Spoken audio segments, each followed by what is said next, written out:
Hello, everybody, and welcome again to the Press Box, a weekly presentation of the Dispatch of the Rock Island Argus, sponsored by Zeglin's TV and Appliance. I'm Steve Tappa. This is my boss, Marc Nesseler, and we're here huddled up talking about the end of the basketball season. Yeah, the days of Press Box are dwindling here.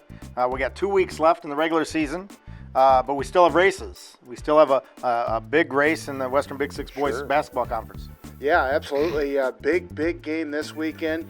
Galesburg at Rock Island, yeah. Yeah, at Rock Island. Because when they played at Galesburg, I was there. They were without Joe Williams. They were without Grant Gibson. And everyone thought, well, at least I thought, that Rock Island would win in a runaway. And it came down to the last shot. Galesburg missed a three-pointer at the buzzer, which would have won the game. The complexion has changed a lot since then because Joe Williams is back. Have you seen him play? Because he's playing with an agenda right now.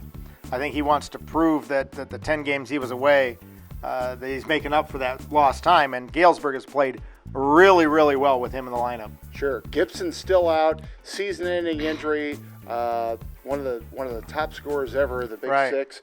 That's a big loss, but as you said, they've been playing pretty well. And the way they play, Rock Island does struggle with that style of game. I saw it down there in Galesburg. It's that rough and tumble style where if there's no whistles, if the referees are letting them play, I think that plays to Galesburg's advantage. Now, the other way around, if they're blowing whistles, obviously Galesburg's going to have to go to their bench. They're not as deep without Gibson. With Williams back, they're a little bit deeper. Meeker from the outside has to hit shots. But Rock Island, I think they're playing. They're swinging back in that up direction. They had some downtime, and now they're Hall's still the dominant player. Neville's still hitting 70% of his shots. I think this game comes down to Will Miles and D'Angelo Hicks. Sure. I think Rock Island has to dominate the inside like they didn't at Galesburg. Thompson basically had free play inside. Well, and as you said, with the postseason fast approaching, we've talked about this before. They've got to get tougher inside because they're going to be facing a lot tougher teams from here on out. And I think that can happen. We saw shades of that, against UT last week when Rock Island hung on at the end against the Panthers. The Panthers this week play Alleman. Is that right? Yeah. And the other big game.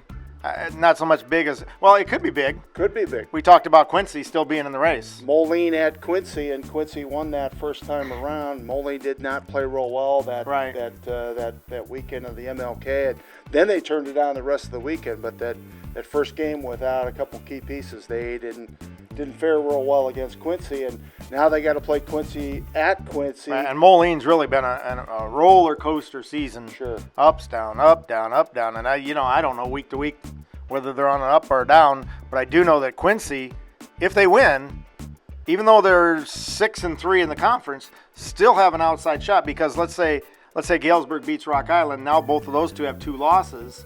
They could sneak in that back door if the right things happen in Week 10. Rock Island plays Moline. Right, at Moline. And Galesburg plays United Township. Mm-hmm. So, and UT certainly capable of winning that one. So you just it would make for an exciting last week. Rock Island, of course, wants to win this week and clinch. That would clinch them the Big Six championship. Yeah, another Big Six title. One, right. Yeah, in a row.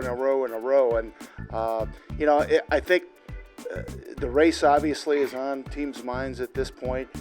Postseason definitely on their minds. I talked with Jeff Schimmel about postseason readiness and what they're going to be trying to do here in the next couple weeks. And he said, obviously, you want to try and stay healthy. You want to try and stay fresh because you got to have those legs. And I think this week's games don't impact the seeds because I think the seeds come out this week, if I'm not mistaken. Right. But I think they'll be out after foregone conclusion. Rock Island 1, probably Ottawa 2. Moline 3, UT 4, Pekin 5. That's if my crystal ball is focused, maybe it'll come out with something else. I guess we'll see when it comes out. That's the way it should be. Moline lost to Ottawa and beat UT. And now Galesburg goes 3A, right? Galesburg goes 3A, as does Alleman. Geneseo, though, are they 3A? 3A. 3A. So and Geneseo plays Ottawa this week. and Ottawa is in that Rock Island, Moline, UT mix, right? Yeah. And so I think there's some interest in that game, Quad City wise, as far as Geneseo hosting Ottawa this week. Yeah, and Geneseo is showing a little bit more than, hey, we're a little bit more than Drew Himmelman, and that's what they need to do. Yeah, there's another heading into the postseason. There's another team that's been on a roller coaster, and you never know whether it's an up or a down. It looked like they were a down this week against Caneland, and all of a sudden, they pulled out at the end. Yeah, should be an exciting weekend of basketball. Of course, we got 1A, 2A, 3A, 4A girls postseason action going on. This is February.